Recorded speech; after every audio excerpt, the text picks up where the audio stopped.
ನನ್ನ ಹತ್ರನೂ ಇಲ್ಲ ಅನ್ನೋಷ್ಟು ಖುಷಿಗಿದ್ದೀನಿ ನಾನು. ಯಾಕೆಂದರೆ ನನ್ನ ಹತ್ರ ಏನಿದೆ ಅದು ನಂದು, ಯಾರ ಹತ್ರನೂ ಇರೋದು ನಂದಲ್ಲ. So I am not bothered about. ನನಗೆ ಏನೇನು ಇಲ್ಲ ಅನ್ನೋದು ನಾನು ಯಾವತ್ತೂ ಯೋಚನೆ ಮಾಡಿದೆ. ನನ್ನ ಹತ್ರ ಏನೇನಿದೆ that I am happiest person. ಬೇಜಾರಿಲ್ಲ. I've done. ಏನು 19,000 ಶೋಸ್ ಮಾಡಿದ್ದೀನಿ. ಎಷ್ಟು ಕಡೆ ಸನ್ಮಾನ ತೊಗೊಂಡಿದ್ದೀನಿ. ಒಂದು ಹಾಲ್ ತುಂಬ ನನ್ನ ಮೊಮೆಂಟೋಸ್ ಇದೆ. ಆಮೇಲೆ ನೆಕ್ಸ್ಟ್ ಒಂದು ಜನ್ರೇಷನ್ ಯಾರೂ ನಾನು ಮರೆಯಲ್ಲ, ಅದ್ರ ನೆಕ್ಸ್ಟ್ ಜನ್ರೇಷನ್ ಬೇಕಾಗೂ ಇಲ್ಲ. ಒಟ್ಟು ಆನಂದವಾದ ಒಂದು ಜೀವನ ಮಾಡಿದ್ದೀನಿ. ಆಮೇಲೆ ಇದುವರೆಗೂ ಒಂದು ಪೊಲೀಸ್ ಕೇಸ್ ಆಗಿಲ್ಲ, ಇದುವರೆಗೂ ಒಂದು ನೋ ಎಂಟ್ರಿಗೆ ಹೋಗಿಲ್ಲ ನಾನು. ಹೌದಾ? ಯಾವುದೂ ಇಲ್ಲ. ನನ್ನ ಡ್ರೈವಿಂಗ್ ಲೈಸೆನ್ಸ್ ಯಾರೂ ಓಪನ್ ಮಾಡಿ ಹೋಗಿಲ್ಲ. ಅಷ್ಟು ಚೆನ್ನಾಗಿದ್ದೀನಿ, ಯಾವುದೇ ಕೇಸ್ ಆಗಿಲ್ಲ. ಅವ್ನು ಮಾಡ್ದ ಇದು ಮಾಡಿ.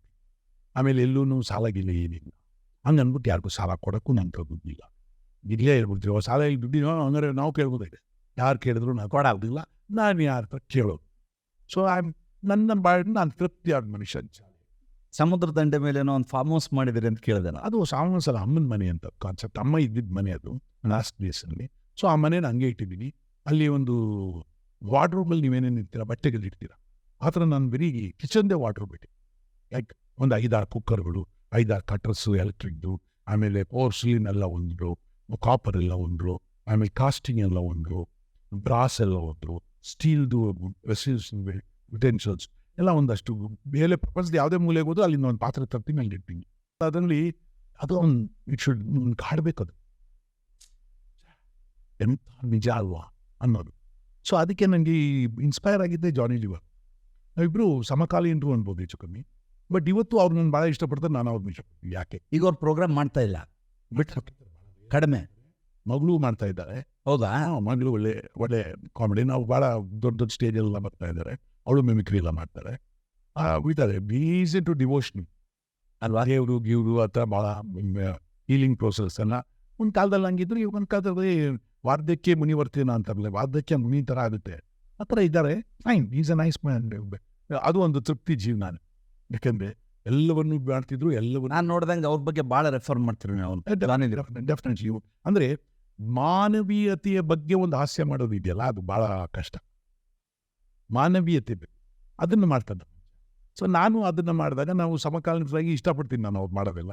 ಅವರು ನಾನು ನೋಡಿದ್ರೆ ಇಷ್ಟಪಡ್ತಾರೆ. ನಾನು ಬಾಯ್ ಅಂತ ಅದು ಇದು. ಬೆಂಗಳೂರು ಬಂದ ತಕ್ಷಣ ಅವ್ನು ಫೋನ್ ಮಾಡಿರ್ತಾರೆ, ಹೋಗೋವರೆಗೂ ಜೊತೆಲಿರ್ತೀನಿ. ನಾನು ಬಾಂಬೆಗೆ ಹೋದ ತಕ್ಷಣ ಅವ್ರು ಏರ್ಪೋರ್ಟಿಗೆ ಬಂದು ಕರ್ಕೊಂಡು ಹೋಗ್ತಾರೆ, ಅವ್ರ ಮನೆಯಲ್ಲೇ ಇರಿಸ್ತಾರೆ. ಅದೆಲ್ಲ ಒಂದು ಬಾಂಧವ್ಯ. ಏನು ಸಂಬಂಧ ಇಲ್ಲ, ಅದೇನಾ ಅಲ್ಲೇನಾ, ಆ ಥರ ಒಂದು ಬಾಂಧವ್ಯ. ಅದು great person, great human being. ಅದ್ರಲ್ಲೇನು ಸಂಶಯ ಇಲ್ಲ. ಮದುವೆ ಟಾಕೀಸಿಗೆ ಬಂದಿದ್ದು. ಸೊ ಅವಾಗಲೂ ಅವ್ರು ಹೇಳಿದ್ರು, ನಾನು ಅವ್ರನ್ನ ಹೊಗಳಿದೆ. ಇರೋ ವಿಷಯ ಅದು ಹೊಗಳಿದ್ದಲ್ಲ ಅಫ್ಕೋರ್ಸ್. ಯಾಕೆ ಅಂದರೆ ಒಂದು ವ್ಯಕ್ತಿತ್ವದ ಅವ್ರದ್ದು ಹೇಳ್ತೀನಿ ನಿಮಗೆ. ಕೂತ್ಕೊಂಡು ಮಾತಾಡ್ತಾ ಇದ್ದಾರೆ ಇಬ್ಬರು ಡ್ರೈವರ್ಸ್. ಈಗ ನೀವು ಇವ್ರು ಕೂತವ್ರು. ಅವಾಗ ಅವ್ರು ಸ್ವಲ್ಪ ಹೇಳಿಸ್ಕೊಟ್ರು. ಏನು ಅಂದರೆ, ನನ್ನ ಮನೆ ನಾಳೆ ಸೀಸ್ ಆಗುತ್ತೆ, ಮೋಸ್ಟ್ಲಿ ಬ್ಯಾಂಕ್ನವ್ರು ಆಲ್ರೆಡಿ ಒಂದು ತಿಂಗಳಿಂದ ನಾಳೆ ನನ್ನ ಮನೆ ಹೋಗ್ತದೆ. ನನ್ನ ಹತ್ರ ಇಲ್ಲ 4 ಲಕ್ಷ ಕಟ್ಟಿ, ಆಗೊಂದು ಕಾಲಕ್ಕೆ 4 ಲಕ್ಷ ಕಟ್ಟಕ್ಕೆ ಅಂತೇನೋ ಮಾತಾಡ್ತಿದ್ದೆ. ಸಾಯಂಕಾಲ ಬಂದು ಕಾರ್ ತೊಗೊಂಡು ಹೋಗ್ಬಿಟ್ಟು ಸೀದಾ ಪಿಕ್ಚರ್ದು ಪೇಮೆಂಟ್ 4 ಲಕ್ಷ ತೊಗೊಂಡು ಕೊಟ್ಬಿಟ್ರು ಡ್ರೈವರ್. ತಾನು ಸ್ವಂತ ಮನೇಲಿಲ್ಲ, ಬಾಡಿಗೆ ಮನೆ. ಡ್ರೈವರ್ದು ಸ್ವಂತ ಮನೆ ಹರಾಜಾಗೋದನ್ನು ಬಿಡಿಸ್ಬಿಟ್ಟು ಕೊಡಿಸ್ಬಿಟ್ಟು. ಇವತ್ತದು 40 ಕೋಟಿಗೆ ಆಗುತ್ತೋ 4 ಕೋಟಿಗೆ ಆಗುತ್ತೋ ಗೊತ್ತಿಲ್ಲಪ್ಪ. ಇಟ್. ಅದರಿಂದ ಇವತ್ತು ಒಂದು ದೊಡ್ಡ ಫ್ಲ್ಯಾಟಲ್ಲಿ ಸಖತ್ತಾಗಿದ್ದಾರೆ. ಯಾರು? ಜಾನಿ ಲಿವರು. ಸಮೃದ್ಧ ಜೀವನ. ಇದಕ್ಕೆ ಈಗ ನಾನು ಇಂಟರ್ವ್ಯೂ ಸ್ಟಾರ್ಟ್ ಮಾಡಿದ್ನಲ್ಲ, ಇದು ಒಂದು ಉತ್ತರ ಕೊಟ್ಬಿಟ್ಟು ಮುಗಿಸ್ತಾರೆ. ಏನು ಅಂದರೆ, ನಿಮ್ಮ ತಂದೆ ಕೇಳಿದ್ವಿ, ಎಲ್ಲರಿಗೂ ಕೊಡ್ತಾಯಿದ್ರು ಊಟ ಕೊಡ್ತಾಯಿದ್ರು, ಔಷಧಿ ಕೊಡ್ತಾಯಿದ್ರು, ಎಲ್ಲರಿಗೂ ಕೊಟ್ಬಿಡೋರು, ಎಲ್ಲ ಕಳಿಸ್ಬಿಡೋರು. ಅವರು ಒಂದು 450 ಎಕರೆ ಮಾರಿದ್ದಾರೆ. ಎಷ್ಟು? 450 ಎಕರೆ. ಈಗ ಬರೀ ಆ ಕಡೆ ಕೊಡಗು, ಮಾನಂದವಾಡಿಯಲ್ಲೆಲ್ಲ ಇತ್ತು, ಎಲ್ಲ ಮಾರೋದು. ಏನು ಅಂದರೆ ಔಷಧಿ ಮಾಡೋದು, ಕೊಡೋದು, ಎಲ್ಲ ಮುಗಿದೋಗುತ್ತೆ, ತಿರುಗಿ ಹೋಗೋದು. ಸೊ ಒಂದು 5-10 ಎಕರೆ 20 ಎಕರೆ ಮಾರೋದು, ಬರೋದು, ಔಷಧಿ ಮಾಡೋದು, ಕೊಡೋದು. ಇದೇನಾಯಿತು ಅಂದರೆ, ಈಗ ಅದೆಲ್ಲ ವಾಪಸ್ ಇಸ್ಕೋಬೇಕಲ್ಲ, ಅದಕ್ಕೆ ನಾನು ಹೋಗ್ತಾಯಿದ್ದೆ.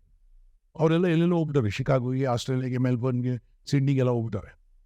ಸೊ ಅದೆಲ್ಲ ವಾಪಸ್ ಇಸ್ಕೊಂಬರಕ್ಕೆ ಹೋಗ್ತಾ ಇದ್ದಾರೆ.